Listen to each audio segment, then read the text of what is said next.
còn gì xua lành xua tủ nó là bé cho tí cái ti bây giờ sạch chế nè cái này bây giờ vừa o lô chế một tàu nó cho ở tụt cứ tàu chay nó bé chào nó tên là gì chế ngừng gạo xí nè bây giờ sạch chế lại nè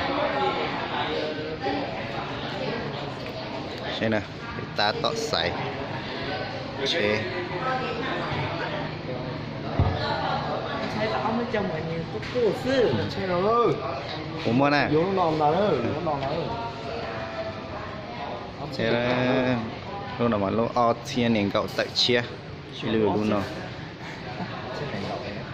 giờ nó cậu gì sao nếp bự nhẹ luôn nè to bự nhẹ tay lú lý nhẹ là gì lúc đó nhà cái con này rồi còn con đó con này bây giờ màu xanh rồi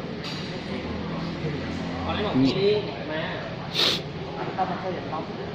nhẹ lúc nọ nó nè từ cứ dầu là nhẹ lúc nọ lại chú ý luôn ha giờ anh nào lấy con này anh này lấy con này đúng không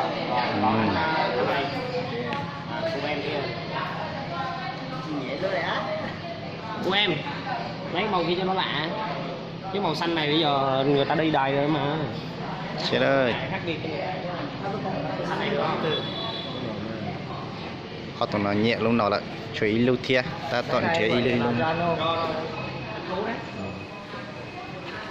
còn độc thế nữa lúc lọt luôn mề lúc chẳng mua vậy là bây giờ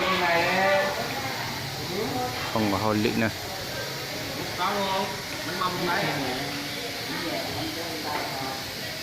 là chỉ bị chẹo của hồi lựu nữa lợi của tinh chưa dùng cá gầu đi cho tận nó chỉ giờ cho chế mộng bùa này bây giờ chế mộng bùa chế tành gà nữa này thì nhẹ rồi nhưng mình cho sau này chế bơ pì lùn đi nè đau cành rồi đi nữa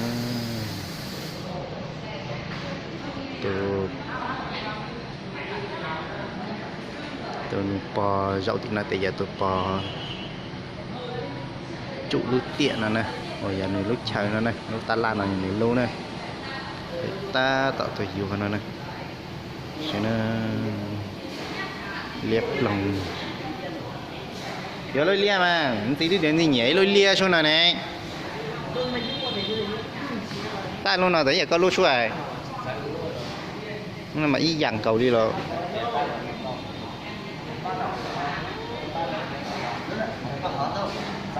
có nhiều nào là gì tranh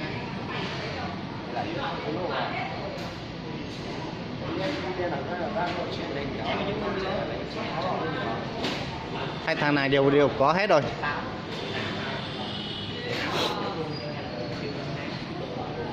vừa mới làm bằng xong nhưng mà nó chưa lấy năm mới này mới được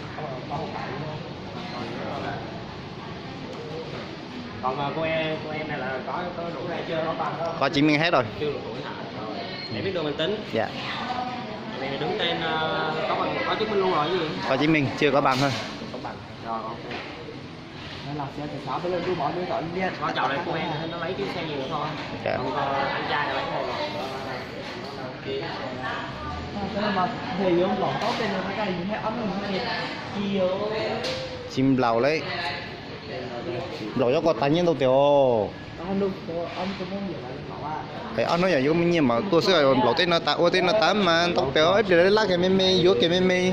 Vô lại lên mặt lâu. Cái chỉnh thả này.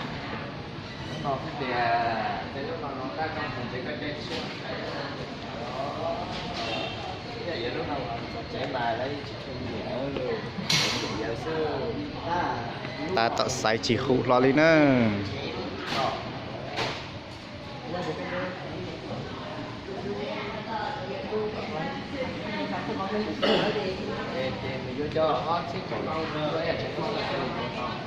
cái cho ôi à quý lý ở thế của chưa có như cái chè mù sâu bùn là cái bột chua xin lù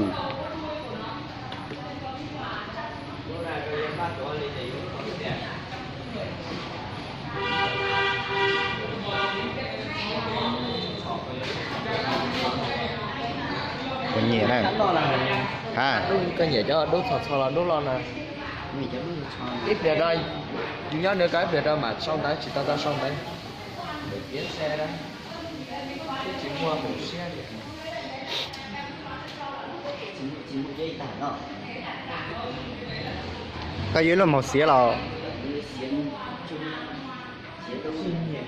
dưới mà dưới kia khó chơi xưa dưới khó chơi mà la lười thì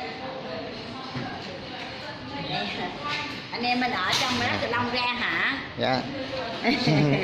Ở đây là mua và tiện con thích là Honda thì thôi, Mua mà rất là bảo đảm 100% về vấn đề chất lượng. năm rồi á cháu mới mua cái đây nè. Làm ra biển số cho không có lấy tiền thêm khách hàng cho nên Dạ. nói rõ ràng là tỷ 10.000 bây Dạ giờ là này, đưa này, này.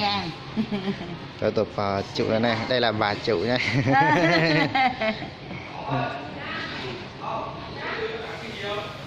Thằng này nó chưa kiến ra được, nó đang